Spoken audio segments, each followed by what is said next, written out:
Oke, aku mulai. Assalamualaikum warahmatullahi wabarakatuh. Selamat siang.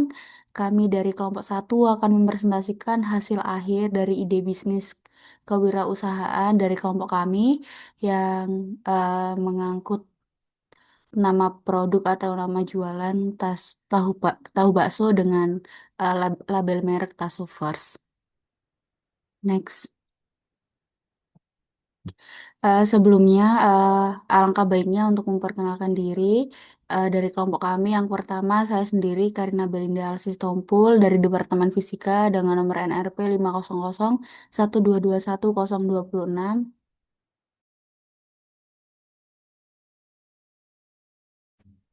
Kemudian perkenalkan saya Artaning Dwi Wulandari dari Departemen Fisika dengan NRP 500 1221011. Perkenalkan, nama saya Sylvia Desava Afifa dengan NRP akhir 003. Kenalkan, saya Dewanti Nur Ramadona dengan NRP 500 120 11116. Kan saya Muhammad Amaran Pigi dengan RP 5001 221 015.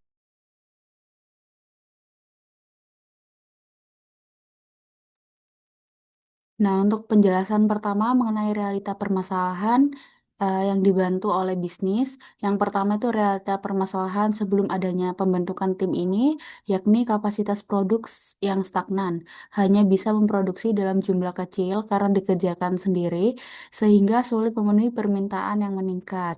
Lalu beban kerja yang tidak fleksibel karena harus melakukan semua baik itu produksi, pemasaran, penjualan, serta proyeksi keuangan yang dapat menyebabkan kelelahan dan inkonsistensi. Lalu setelah pembentukan oleh tim dan solusi yang diberikan oleh tim, yakni dapat meningkatkan skala produksi.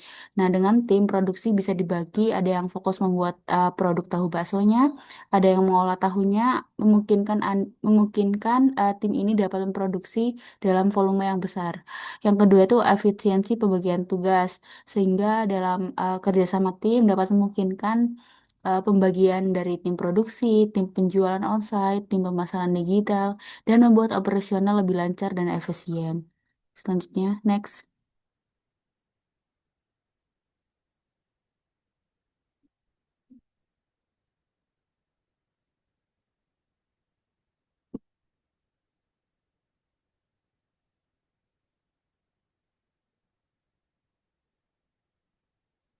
Selanjutnya yakni keterbatasan pilihan jajanan. Nah, mahasiswa kan sering bosan dengan pilihan makanan ringan yang itu-itu saja.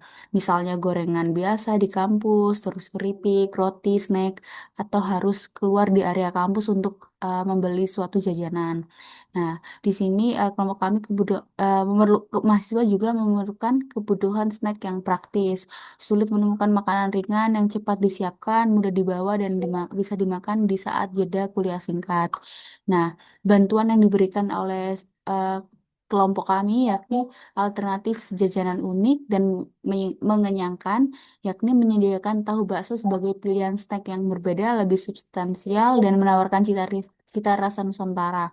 Nah, makanannya juga udah ready to eat yang efisien sehingga tahu bakso dapat disajikan dengan cepat, ideal untuk mahasiswa yang memiliki waktu istirahat terbatas antar kelas.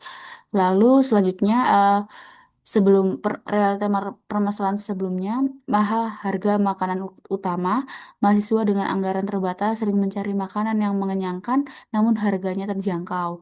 Nah, biaya transportasi keluar kampus, jika harus keluar gerbang kampus untuk mencari makanan yang diinginkan, akan ada biaya transportasi dan waktu yang terbuang oleh mahasiswa tersebut.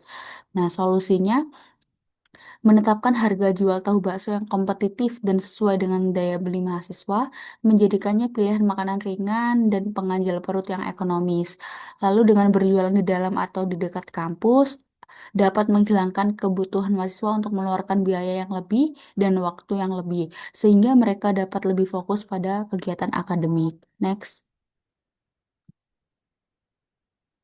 Lalu selanjutnya lingkungan kampus itu minim nyata bisnis yang dijalankan oleh mahasiswa. bisnis tidak menggunakan bahan baku dari produsen lokal. Nah, dari kelompok kami, bisnis dapat menjadi bukti nyata bahwa mahasiswa dapat menjalankan usaha yang sukses, memotivasi mahasiswa lain untuk berani berwirausaha.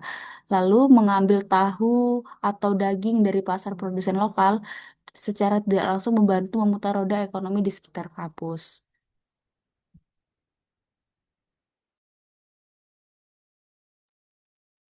Berikutnya di sini terdapat beberapa realita permasalahan yang berasal dari evaluasi atau testimoni dari customer. Jadi eh, di bagian kiri itu terdapat beberapa evaluasi dari customer seperti bumbunya tolong diperkuat lagi dan lain sebagainya. Sehingga di sini kami mendiskusikan dan mendapatkan eh, beberapa saran untuk dilakukan, yakni yang pertama untuk melakukan standarisasi resep dengan gramasi. Jadi keluhan-keluhan yang ada pada slide itu merupakan indikator yang kemungkinan bahwa produksi dilakukan berdasarkan kira-kira atau tangan pembuat yang berbeda-beda, sehingga solusinya adalah mungkin dapat mengubah semua resep dari sendok makan atau jumput ke gram, kemudian dapat dilakukan juga menimbang air, tepung, dan daging hingga digit desimal. Dan kemudian dapat dikaji juga terkait rasio tepung daging. Jika pelanggan merasa eh, tahu bakso ini kebanyakan tepung, maka dapat dinaikkan harga jual sedikit untuk menambah rasio daging atau dapat memperbaiki teknik pengadukan agar tekstur lebih kenyal tanpa menambah daging. Dan kemudian yang kedua yang paling penting juga di sini dilakukan penanganan kulit tahu. Kulit tahu yang keras di bagian tepinya itu menunjukkan dua kemungkinan. Yang pertama, tahu sudah lama atau penggorengan awal tahu terlalu kering atau overcook. Solusinya adalah dengan melakukan supplier check dan dipastikan tahu yang datang itu masih segar. Dan jika customer menggoreng tahu sendiri sebelum di jika tasovers menggoreng tahu sendiri sebelum diisi, maka dapat dikurangi waktu goreng awalnya. Dan jika tasovers membeli tahu yang sudah matang, maka dapat direndam sebentar dengan air hangat sebelum diisi adonan bakso untuk mengembalikan kelembapan kulit. Dan kemudian yang ketiga itu ada evaluasi juga terkait isian sosis. Permasalahannya adalah potongan sosisnya terlalu kecil atau tertutup rasa oleh daging baksonya itu sendiri. Nah, solusinya adalah jangan memotong sosis secara dadu kecil, melainkan sosis dapat dipotong memanjang dan pastikan sosis dapat terlihat menonjol saat tahu bakso digigit adalah. Dan yang terakhir yang tidak kalah penting dilakukan upgrade packaging. Digunakan food grade grease proof paper atau kertas laminasi sebagai alas wajib. Dan jika menggunakan dus atau karton, harus dipastikan ada lubang udara atau ventilasi agar tahu tidak basah. Bisa next. Jadi di sini ada beberapa masukan juga dari customer terkait varian atau topping yang dapat ditingkatkan. Ada jamur, bakso sayur, isi keju mozzarella, dan lain. Dan di sini kami terdapat beberapa rencana untuk menanggapi permasalahan topping ini. Yang pertama ada topping yang paling mudah dan juga high demand. Itu bisa varian pedas karena alasannya bahan baku cabai itu mudah didapat dan tidak perlu teknik penyimpanan rumit seperti keju dan pasarnya sangat besar di Indonesia. Dan kemudian di sini ada topping yang memiliki nilai jual tinggi, itu contohnya varian keju atau mozzarella. Nah, untuk alasannya sendiri, margin keuntungan di sini bisa lebih besar dan terlihat premium. Dan kemudian yang terakhir di sini ada usulan juga terkait topping sayur-sayuran, produk yang lebih sehat. Contohnya adalah jamur dan sayur. Nah, jamur kuping atau wortel cincang itu dapat dicampurkan ke dalam adonan baksonya. Nah, strategi ini juga dapat dikatakan cerdik karena dapat mengurangi kos daging atau filler sayuran lebih murah daripada daging, namun tetap menambah tekstur crunchy dari tahu bakso itu sendiri. Next.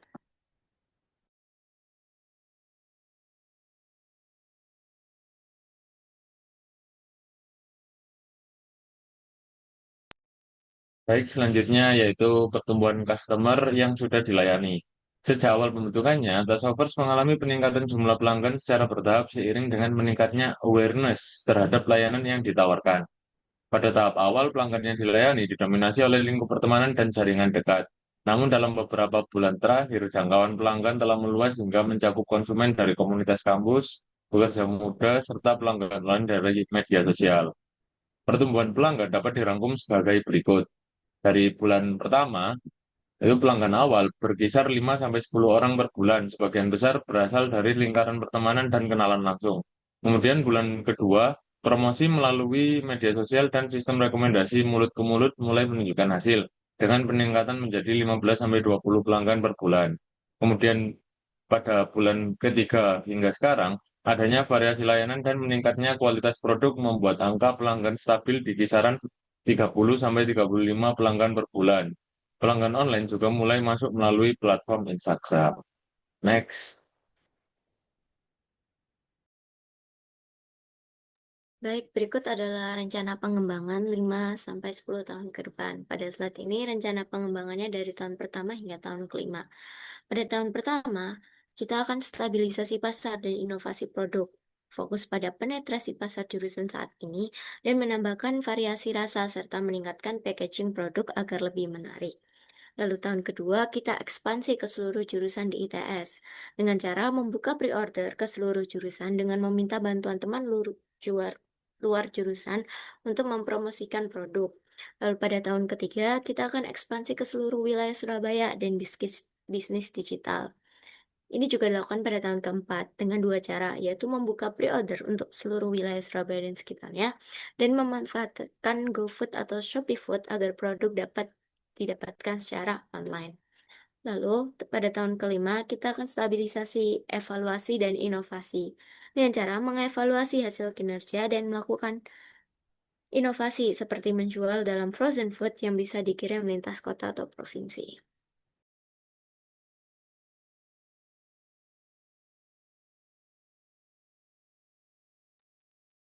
Pengembangan 5 sampai 10 tahun ke depan, di sini saya akan menjelaskan dari tahun ke-6 sampai tahun ke-10.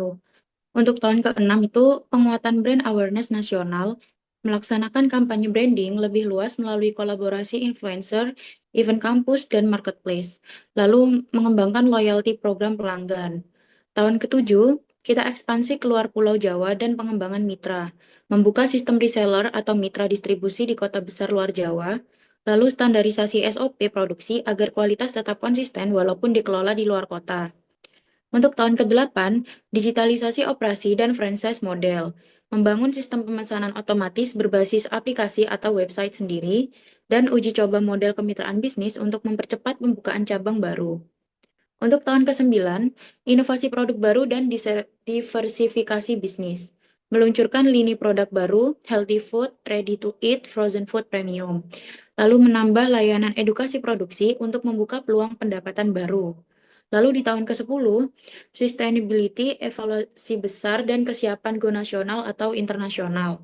Melakukan audit menyeluruh terhadap operasional keuangan, kualitas, dan SDM, dan menetapkan strategi menuju ekspansi nasional penuh atau pasar regional ASEAN.